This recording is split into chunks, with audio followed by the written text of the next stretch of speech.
la mère de ma fille qui est une des plus grandes présentatrices de la télévision italienne. Donc elle travaille pour Rai Uno, donc j'ai vécu 10 ans en Italie.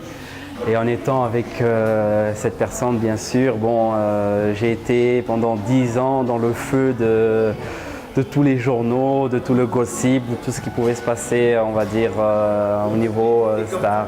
Bon, pour eux aussi, c'était nouveau de voir surtout un étranger, entre guillemets, qui venait en Italie et avec leur star à eux et tout, c'était développer des trucs. En Italie, j'ai développé un restaurant, donc un gros restaurant qu'on a fait. Et ici, au fait, quand je suis venu, pourquoi ce barbeur?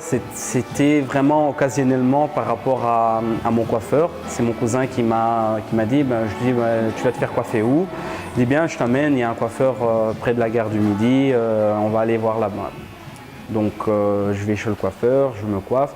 Malheureusement, je retombe de nouveau dans un salon de coiffure que je ne dis pas adéquat pour coiffer, parce que c'est un métier qui est quand même où il y a l'hygiène qui compte beaucoup et tout ça. Donc on se retrouve de nouveau dans un salon, voilà.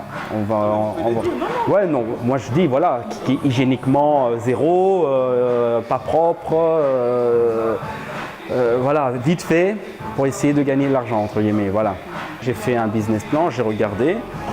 Je ne trouvais pas non plus quelque chose d'excessif et tout ça, et je me suis dit, c'est vraiment parti dans un côté culturel, social, quoi, où je me suis dit, eh bien, écoute, je vais faire quelque chose pour la communauté, on va dire, africaine, quoi.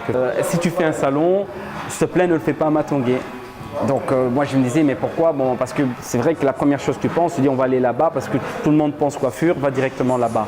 Mais non, parce que voilà, ça fait beaucoup de bruit, beaucoup de trucs. Bon, après je dis, c'est clair qu'on va se différencier.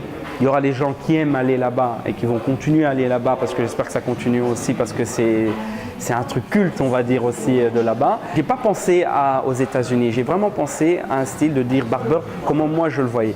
Et c'est vrai que par après, quand le local était prêt, j'ai regardé le film, je me suis dit, mais attends, mais il y a vraiment beaucoup de ressemblances, quoi. Et en fait, on a eu le truc juste pile, quoi, avec des touches quand même africains.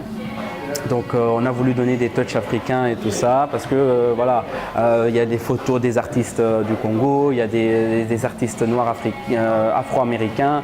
Donc je voulais quand même donner le côté africain qui est dedans.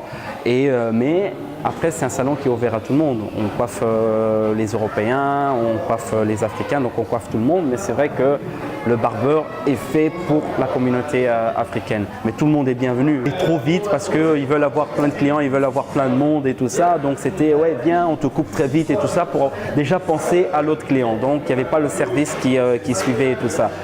Après, bon, il y a aussi le côté où les gens disaient, bon, il y a un petit peu la malfréquentation qui est autour et tout ça, où les gens n'aimaient pas aller. Donc c'était un petit peu les trois critères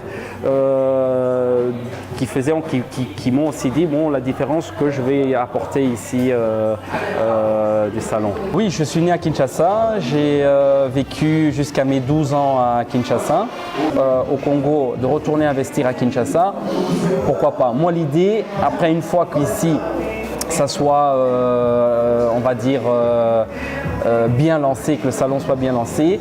Mon rêve, ce serait d'ouvrir aussi un 105 barbeurs à Kinshasa. Comme on a fait avec les hommes, le bouche à oreille, la publicité et tout ça, espérons qu'après aussi les femmes pourront venir aussi ici, mais c'est ouvert à tout le monde.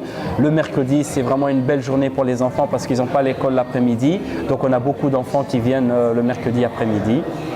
Ma passion, à vrai dire, c'est le fait d'opérer cette transformation-là, le fait de ressortir la beauté des gens, c'est ce qui me plaît dans ce métier en fait. C'est ce qu'on appelle les waves.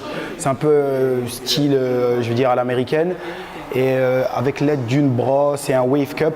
Donc en fait, le but, c'est de faire des ondulés en fait, sur les cheveux en question. Et c'est des coupes qui reviennent énormément à la mode en fait.